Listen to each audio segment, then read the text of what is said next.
आओ बहू, तुम्हारा तुम्हारे इस नए घर में स्वागत है। माँ जी, मेरे माता पिता मेरी शादी में कोई दहेज ना दे सके, इसलिए उन्हें इस बात का काफी दुख है। लेकिन उन्होंने मुझे एक फर्राटेदार पंखा दिया है। हमने तो समधन समधी जैसे पहले ही दहेज के लिए मना कर दिया था। हमें तो बस हमारे घर की लक्ष्मी चाहिए थी, जो हमें मिल चुकी है। अपनी सास शांति की बात सुन योगिता बहुत ज्यादा खुश। ऐसे ही रात हो जाती है और दोनों पति पत्नी उस फर्राटेदार पंखे को चलाकर आराम करते हैं। योगिता, इस पंखे में से तो बहुत ठंडी ठंडी हवा आ रही है ना? पहली बार गर्मी के मौसम में इतना सुकून मिला है। जी। सूरज और योगिता पंखे की ठंडी हवा के सामने आराम से सो जाते हैं। ऐसे ही रात से सुबह हो जाती है। आज तेरी पहली रसोई की रस्म है, तो तू बस 2 सूखी सब्जी, 1 रसेदार सब्जी, पूरी चावल और मीठे में खीर बना लेना। ठीक है माँ जी। योगिता रसोई में जाकर खाना बनाने की तैयारी में लग जाती है, लेकिन गर्मी के मारे योगिता काफी परेशान होती है। एक काम करती हूँ, अपने कमरे से पंखा ले आती हूँ और किचन में लगाकर उसे चालू कर देती हूँ। फिर आराम से पंखे की हवा में खाना बनाऊंगी। योगिता कमरे से पंखा लाकर उसे किचन में लगा देती है और अब आराम से पंखे की ठंडी ठंडी हवा में खाना बनाने लगती है। तभी उसके ससुराल में उसकी बुआ, सास और फूफा आते हैं। अरे आप लोग, हम लोग शादी में नहीं आ पाए थे ना, इसीलिए सोचा कि हम बहू की पहली रसोई की रस्मों में आ जाएं। ये तो आपने बहुत अच्छा किया। आने में कोई तकलीफ तो नहीं हुई ना? अरे नहीं, कैसी तकलीफ, बस गर्मी ने बुरा हाल कर दिया। वो तो भला हुआ आपके हॉल के पंखे का। इसकी ठंडी हवा पाकर तो इस गर्मी के मौसम से राहत मिल गई। सभी लोग हॉल में लगे पंखे के सामने सोफे पर बैठकर आराम से बातें करने लगते हैं कि तभी अचानक हॉल का पंखा चलना बंद हो जाता है। अब इस पंखे को क्या हुआ? माँ, लगता है इस बार भी ये पंखा खराब हो गया है। हे भगवान, अब हम क्या करेंगे? मुझसे तो गर्मी में रहा नहीं जाएगा। अरे बुआ, परेशान क्यों हो रही हो? योगिता दहेज में एक बहुत अच्छा फर्राटेदार पंखा लेकर आई है। मैं अभी उसे लेकर आता हूँ। सूरज किचन में जाता है और पंखा लेकर हॉल में जाने लगता है कि तभी योगिता, अरे इस पंखे को कहाँ ले जा रहे हो?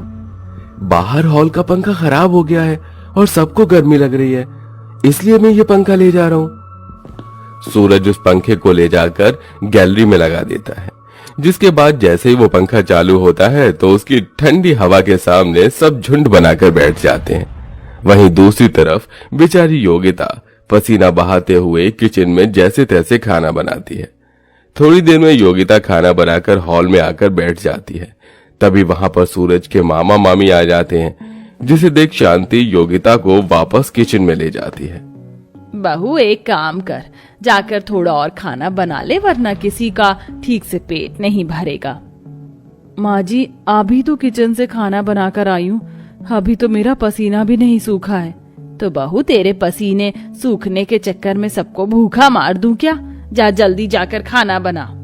बेचारी योगिता गर्मी से परेशान होकर वापस किचन में जाकर खाना बनाने लगती है और जैसे तैसे खाना बनाकर लाकर सबको परोसती है। अब सभी लोग खाना खाते हैं और फिर से पंखे की ठंडी हवा के सामने बैठ जाते हैं। वहीं योगिता भी कोने में एक जगह ढूंढकर पंखे की ठंडी हवा के सामने बैठी है कि तभी, अरे बाप रे बाप, खाना खाकर तो शरीर के अंदर भभका हो गया है। अरे मामा जी, अभी हम आपके शरीर के भाप को कम करते हैं। भाभी, कल ही हमने ढेर सारे आम खरीदे थे, जाइए जाकर हम सबके लिए मैंगो शेक बना दीजिए।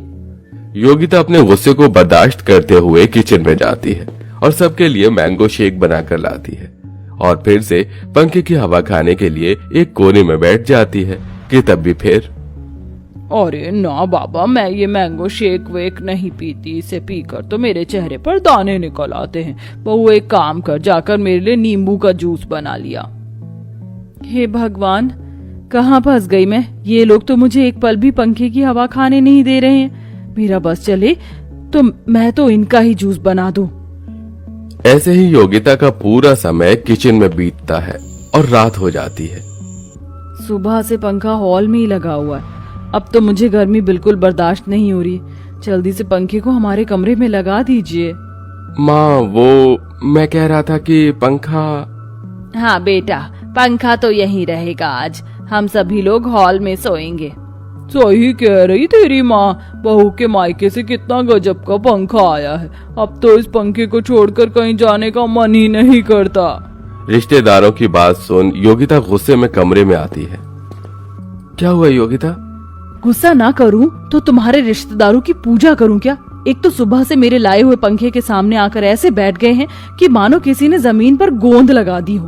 और वो चिपक ही गए हो एक पंखे का। ससुराल तो धर्मशाला बनकर रह गया। एक काम करो, पूरे गांव को ही बुला लो। योगिता अपना सारा गुस्सा अपने पति सूरज पर निकाल देती है, जिसके बाद वो लोग जैसे तैसे करके गर्मी में सोते हैं।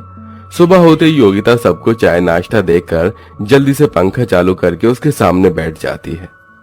अब जाकर थोड़ा सुकून मिला है।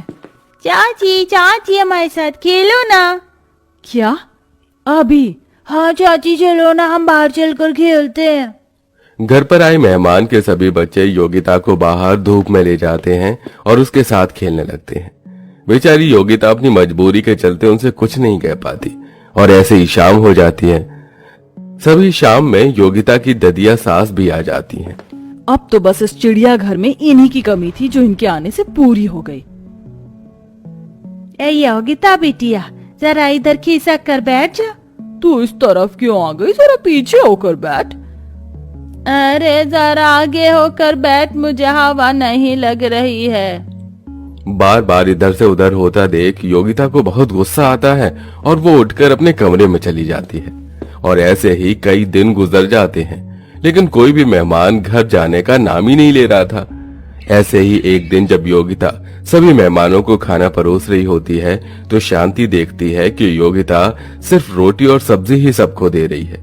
ये सब देख शांति योगिता को किचन में ले जाती है। तू सभी मेहमानों को सिर्फ एक सब्जी और रोटी दे रही है। पूरी, पुलाव, बिरयानी ये सब कहाँ है? माँ जी, ये सब तो मैं तब बनाऊंगी ना जब घर में राशन होगा। राशन तो कब का खत्म हो गया है। 2 महीने का राशन 15 दिन में कैसे खत्म हो गया? माँ जी, जब पूरा गांव उठकर आ जाएगा तो 2 महीने का राशन 15 दिन में खत्म नहीं होगा क्या? हाँ बहू, तू ठीक कह रही है। जब से तेरे मायके से ये पंखा आया तब से सभी मेहमान 24 घंटे इसकी हवा के सामने बैठे रहते हैं और घर जाने का तो नाम ही नहीं ले रहे हैं। लगता है अब हमें कुछ करना पड़ेगा। शांति योगिता मिलकर एक प्लान बनाते हैं। अगले दिन होते ही योगिता अपना सामान पैक करती है और अपने मायके चली जाती है। ये क्या शांति, अभी तक नाश्ता नहीं बना? हाँ, मुझे तो बहुत जोरों की भूख लगी हुई है। अरे वो बहू की पग फेरे की रस्म थी इसलिए वो मायके चली गई। अब तो वो 15-20 दिन ठहर कर ही आएगी। और पूजा भी सुबह सुबह कॉलेज चली गई इसलिए नाश्ता नहीं बन पाया। और आप लोग तो जानते हैं कि मेरे घुटनों में कितना दर्द रहता है। अब मैं इस दर्द के साथ किचन में खड़े होकर कैसे खाना बनाऊंगी? एक काम करिए, आप ही जाकर खाना बना लीजिए। शांति की बात सुन बुआ मामी का मुंह बन जाता है और वो लोग किचन में जाकर नाश्ता बनाते हैं। ऐसे ही रात का समय हो जाता है और सब लोग खाना खाने के लिए बैठते हैं। ये क्या शांति, आज खाने में सिर्फ ये सादी खिचड़ी और चटनी? हाँ, इतने दिनों से हम लोग इतना तला हुआ खा रहे थे ना, तो सोचा आज खिचड़ी बना देती हूँ। ऊपर से बहू भी नहीं है तो वो तरह तरह के पकवान बना सके। शांति की बात सुन सभी मेहमानों का मुंह बन जाता है और वो खिचड़ी खाते हैं। अगले दिन होते ही सभी मेहमान झुंड बनाकर फिर से पंखे के सामने बैठ जाते हैं कि तभी अचानक पंखा चलना बंद हो जाता है। अब यहाँ पंखा क्यों चलना बंद हो गया? अरे भाई साहब, हमारे एरिया के ट्रांसफार्मर में आग लग गई है इसलिए बिजली चली गई है और अब 2-3 दिन तक बिजली नहीं आएगी। इतना गर्मी में बिना पंखे और बिना अच्छे खाने के सभी मेहमानों की हालत खराब होने लगती है, इसलिए अब वो सभी लोग जाने लगते हैं। अब हम लोग चलते हैं। आप सब लोग जा रहे हैं? मुझे बिल्कुल भी अच्छा नहीं लग रहा है। कोई बात नहीं, हम फिर कभी आ जाएंगे। अभी जरा हमें अपने घर को भी तो देखना है। सभी मेहमान बहाने बनाकर अपने अपने घर चले जाते हैं, जिससे शांति बहुत खुश होती है और अगले दिन ही अपनी बहू को वापस बुला लेती है। मानना पड़ेगा माँ जी, आपका प्लान तो बड़ा ही गजब का था। और नहीं तो क्या बहू, वरना तेरा एक पंखे का ससुराल तो हमेशा हमेशा के लिए धर्मशाला ही बन जाता। शांति की बात सुन सभी लोग हंसने लगते हैं और सूरज हॉल के लिए एक नया पंखा ले आता है। वहीं अपने कमरे में भी एक एक्स्ट्रा पंखा लगवा लेता है, जिससे सभी लोग गर्मी में आराम से रहते हैं। और इसी के साथ योगिता के एक पंखे की ससुराल की कहानी खत्म होती है।